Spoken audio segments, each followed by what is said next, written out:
Hello everyone, welcome back to the channel. We're back here at Ciocca Nissan of Quakertown to take our last look at the 24 Pathfinder for this year.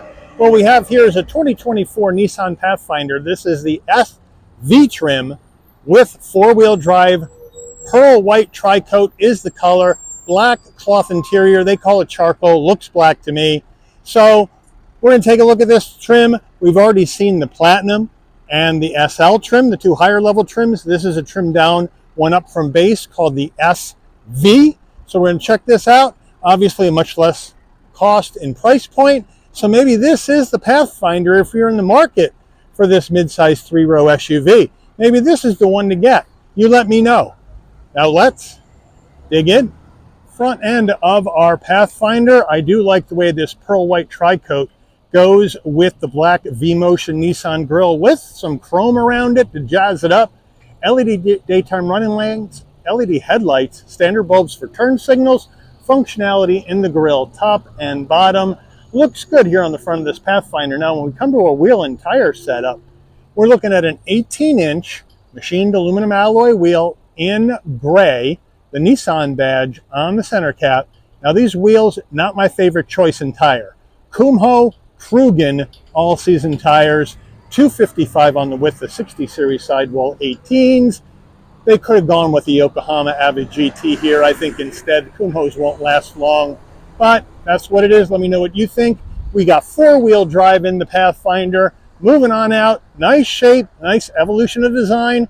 This vehicle's been in the Nissan lineup since 1986. This is its 38th year in the lineup. Redesign for only the 5th generation took place in 2021, so they don't redesign this very often, but they're going to have to start going forward, or else they're going to continue to fall behind the competition when it comes to style and tech.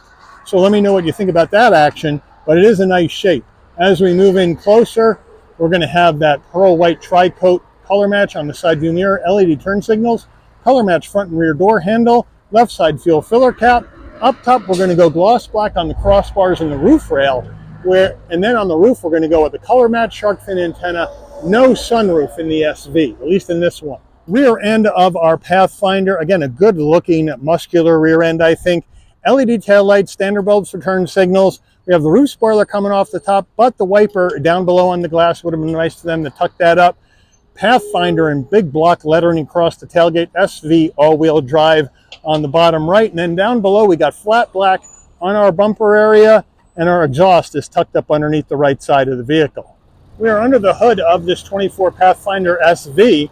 What are we looking at for a power plant? We have Nissan's 3.5 liter naturally aspirated V6 engine made into a 9-speed automatic transmission, 284 horsepower, 259 pound-feet of torque, towing capacity of 3,500 pounds, MPGs 21 in the city, 27 on the highway, 23 combined. The engine's minimum octane rating is 87, so you can run this on regular unleaded gas. Before we get into the interior, you're going to want to know, Mike, I'm needing a mid-size three-row SUV. How much is this SV? Well, here we go. Base price for the 24 Pathfinder SV 4x4 is $40,800. There are a few options that we'll have to show you when we go through the window sticker, but then once you add those in and your destination and delivery fee of $1,390 from Nissan's Smyrna, Tennessee assembly plant, we have a total MSRP from the factory of $43,535. So let's check out the interior. Starting with the front door panel on this SV Pathfinder, we're going to go with the soft touch up top with the light gray cross stitch black around your black door handle. So I do like the softness. It feels good. Soft touch on your armrest. Then we're going to go flat black on the switch gear. Looking good. No power fold mirrors, but this is an SV. Not expecting that. Nice large door pocket though. Standard audio system. Now we move to the footbox. Nice large dead pedal brake and accelerator. The all-season mats are in the rear of the vehicle at this time. Seating-wise, you're going to have full power for the driver, manual assist for the front passenger, and then we're going to go black cloth with some light gray cross stitch, and then we got light gray cloth, darker cloth, and then yet another double shade of gray. So 3 shades of gray on the cloth seats to kind of jazz things up. And for a base interior, it looks pretty good. Front passenger door panel, same as the driver, no changes. Up top, we're going to have soft touch stitching, black into our heat and air vents. And then down below, nice large glove box. Infotainment screen. Unlike the Frontier, this 8-inch is not fully integrated. It's more of a stuck-on style, which I'm not as big of a fan of as the one in the Frontier. But it is an 8-inch Nissan infotainment system. There's no nav in here. All the nav will come through your phone, but it is wireless CarPlay, Android Auto. We do have our home screen where we can get to just about everything. We can customize it however we want. So that's a nice touch. I do like that. We have our audio connections. Let's go there. You can connect up to 6 devices. So that's a nice feature. Right now we can go to our source, and there you have it. AM, FM, Sirius XM, Bluetooth. So you're good there. Go back to our menu. You got information, Nissan Connect services, and that kind of thing, notifications. Overall vehicle settings right here, where you can get to everything in one fell swoop. As far as your connections, your clock, customizing your home menu, system voice, camera, others, your apps that are in here, smartphone connection apps there, so you got you covered. So a lot of nice stuff in this simple base system. And you know what, for me, it works here in this SV. Now, if we go to reverse, we do have a nice large backup camera with trajectory, looking good, but again, this is the Nissan's newest camera, and it could be a little bit clearer. So they really need to work on getting their camera technology up with, like, say, the likes of GM, because they got the best one. Even Ford, they're very, very clear. This one a little fuzzy. Here we go. Volume knob, tuning knob, manual controls. You can go to nighttime or daytime display just by hitting this. So I do like that Nissan gives you that. Camera controls, all that good stuff. Heat and air vents, 4-way hazards, push button start, dual climate. So I'm liking that. Looks good. 3-stage heated seats for the driver and the front passenger. So that's a nice touch in an SV trim. And then down below, we have a 12-volt USB-C, USB-A, and an area to store stuff, which is rubberized so things won't slide around. Pulling out, here's the gear shift that's going to take you through this 9-speed automatic with manual setting, and that'll let you shift through the 9-speed automatic manually using the paddles. We have an electric parking brake, auto vehicle hold, engine auto stop start off. Here is our drive modes and hill descent control, which we'll check out when we go through the dash. Area to store stuff, 2 cup holders, Nissan key fob, nice and simple. Remote start, lock, unlock, panic button, nice and light. Armrest looks good with the stitching. Pathfinder to remind you what vehicle you bought. Then you can open that up and you have a nice large area for storage. Nissan steering wheel, leather wrap wheel, nice 10 and 2 notches, cross stitch, flat bottom. So it's really easy to get in and out of this. And I do like what Nissan's doing with their steering wheels lately. On the left, you're going to have your volume, seek for your music, controls for the digital portion of your dash. But on the right, adaptive cruise, telephone, voice command, safety suite controls. Here are the paddles to go up and down this 9-speed automatic manually. On the left, you're going to have your headlight controls, adaptive high beams, and then over here on the right side, front and rear wiper. Down over here on the left, pretty simple, bright and dim the dash, steering assist. That's where when you're on cruise control, it'll help you keep the vehicle straight. So there you have it. And then we have a manual tilting and telescoping wheel. This doesn't have the setup as the Frontier does with that tilt function. So I like that better because you can use one hand, which you need to do when you're a one-man band. Now, as we come into our dash, we have that analog digital combo. Analog gauges, speedometer, tachometer, fuel level, and coolant temperature. Now, let's check out our drive modes. So we swing our dial to the right, and we can go to Eco, we can go to Sport, we can go to Tow, but then we got to come back around the other way. I wish you could just turn this all the way around. And we got snow, mud ruts, sand. But nice and easy, nice and simple. We'll leave it in auto for today. Like I mentioned, hill descent control as well. And then if you want to go through additional information, you can do that by scrolling through different pages here in the center. And some of these pages do have submenus that you can go through as well. So it's a nice, easy system to use. Overhead console, Here's a spot for your shades right there. You want your dome lighting to come on, off, and you open and close the door. This button with the picture of the car is off, and you open the door, lighting goes on, close the door. Lighting will dim out. SOS button in case you have an emergency on the road. No roof to show you. Standard rear view mirror framed. And then our sun visor with vanity and a light. And then does it slide? Yes, it does. Getting in the mid-row of our Pathfinder, we'll jump on in. Here we go. Nice and easy to get into. Nice flat roof. Plenty of room for my head, shoulders, and knees at 5'11". Cloth all the way down. A seat pocket behind the driver and the front passenger. Rear climate control, which is nice for an SV trim. And then, of course, we have a USB-C and a USB-A down below. So nicely done. And then the rear door panels, a little bit of cost cutting in these door panels because we don't have the nicer trim. And then we also have hard black plastic up top, but we do have a soft armrest. Now, 3 across in the mid row with the black cloth with the 3 shades of gray, I guess we can call it. Nice and easy, nice and comfortable. And then we have a armrest, 2 cup holders, an area to lie pens, pencils, maybe your phone. So they got you all set here in the mid row for your connectivity, for your heat and air, for your lighting. It feels good in here. Getting in row number 3 of your Pathfinder, there's the button right down here. You hit it and it moves forward and out of the way and gives you a good amount of space to climb in. So we'll climb on into row number 3. Oh, we go. And what do I see? Well, seating wise, we do have the Clone Wars General Grievous headrest here, which I'm not a big fan of. They look weird. But the seats have the same cloth, the same tri-tone design, so I do like that.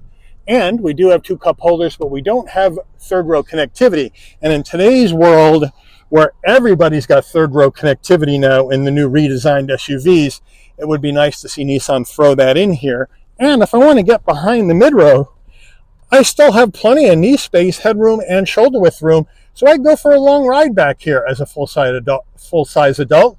And with 3 in the back here, you have, this holds 8 people. 2 in the front, 3 across the mid row, 3 in row number 3. That's a nice amount of folks. Getting in the cargo area of your Pathfinder, it's a manual tailgate. So you come to the back, hit the button, lift up, pretty light, but when the tailgate is up and all rows are up, 16.6 cubic feet of cargo space in the back of the Pathfinder. Not best in its class, but pretty good. We can open this up. We do have more area for storage underneath there. And in case you're wondering where your spare is, it's underneath the vehicle in behind the rear bumper. So there she blows right in there. So thank you, Nissan, for the spare. Now, to put the third row down, it's pretty easy. You just let your headrests down, and then you flip this button up, and down she goes. And now you got more room if you don't need all 3 rows. And let me know, are you going to rock with your third row up or down in your Pathfinder? Put it in the comments. But what I would like to see Nissan do sometime soon is put in drop levers for your mid row. That's something that a lot of the competition has that Nissan doesn't have in this vehicle. Now, to get the mid row down, you come to the side door, you hit the button, they fold flat. When you go around to the other side, and pull the lever, they fold flat. So now, when we come to the back with the third row and mid rows down, we're looking at 80.5 cubic feet of cargo space in the back of this Pathfinder. Window sticker on our Pathfinder. Here we go, 2024 Pathfinder SV.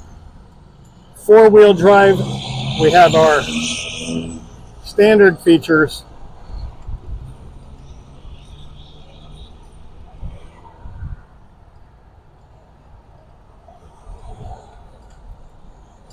Options.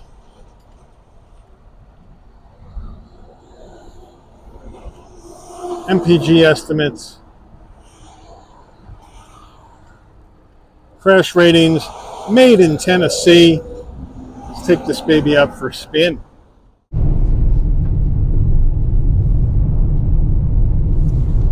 All right, we're out on the road in this 24 Nissan Pathfinder SV 4x4. Plenty of visibility out the windshield, side glass, side view mirror, rear window, no problem. blind spot monitoring, cross traffic alert, lane keep assist, all that jazz in this Pathfinder for safety. LED lighting up front and out back for safety as well.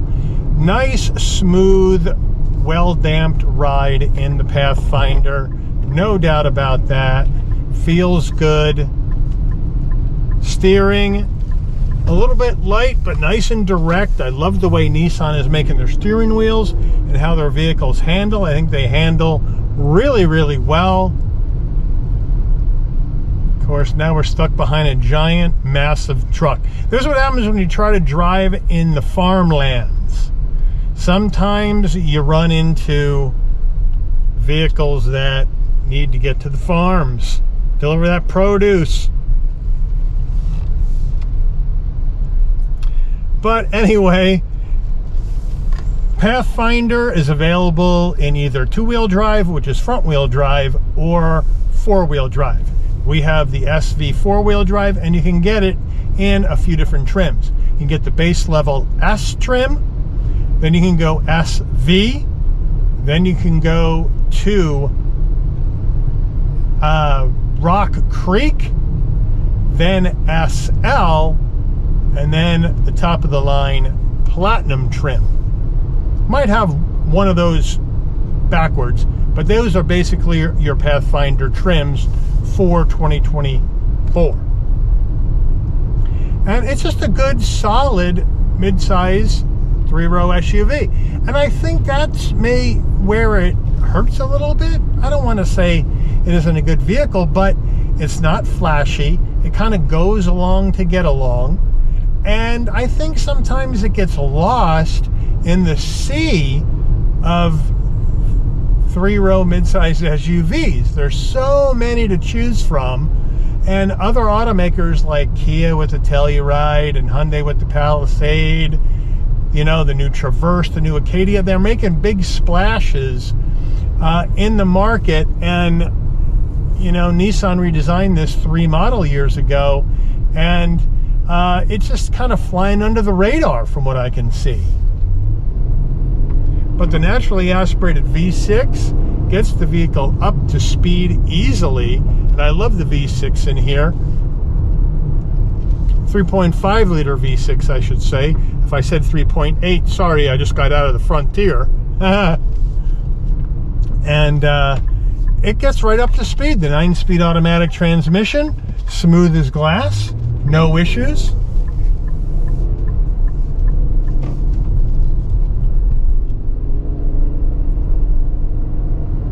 And it feels nice and smooth going down the road.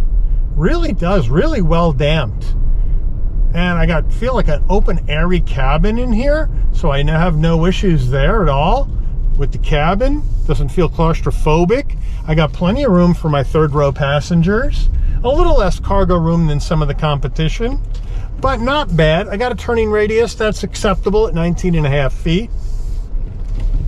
But on these tight farm roads with no shoulders, we're not going to be able to do one of those. But it just feels really good. It feels really compliant. It feels really comfortable. And I think if you need a larger SUV to get your family around, I would put the Pathfinder on the list to check out. There's so many of them to check out. And you probably don't want to overload yourself, but the Pathfinder is definitely one I would check out. And why? Because we don't go have a Turbo 4 in here. We have a V6. And there's getting fewer and fewer of these mid-row SUVs, or excuse me, mid-size SUVs that are now going Turbo 4. The Toyota Highlander and the Grand Highlander are an example of Turbo 4s. Ford Explorer, Turbo 4, unless you go to the higher level trims and spend mid-50s to 60,000 to get the V6. Turbo 4 and the new Traverse, Turbo 4 and the new Acadia. So there's fewer and fewer that are still running a nice naturally aspirated V6, which I prefer, because you get that nice linear torque delivery. If you got to tow anything, it's going to work less to tow than a four-cylinder engine will. I don't care if it's got turbos on it or not. So, and it's well built and it feels good. Overall reliability projections for the 24 Pathfinder due to Repair Pal, it's 3.5 stars out of 5, so above average on your reliability factor as well. And I think just because it's less complicated. You got the naturally aspirated engine with a standard 9-speed automatic. There's less to go wrong, and it feels really good, and it handles really well, and it's really comfortable. So if you're in the market, I would put the Pathfinder on the list to check out. But you let me know, what would you do? What do you think about this Pathfinder SV? Now we've seen the SV, the SL, and the Platinum. That'll be it for 2024. We'll get back to the Pathfinder when the 25s hit the dealer lots. But what do you think? Would you consider a Pathfinder? Would you buy one? Or if you have you already bought one, let me know how you like it.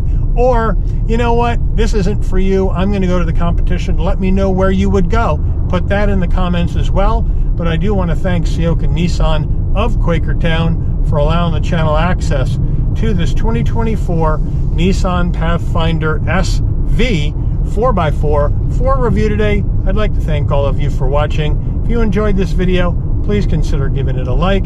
Please also consider subscribing and turn on that notification bell so you never miss another Shabby's Rides video. And I'll see all of you on the rebound. Take care, everyone.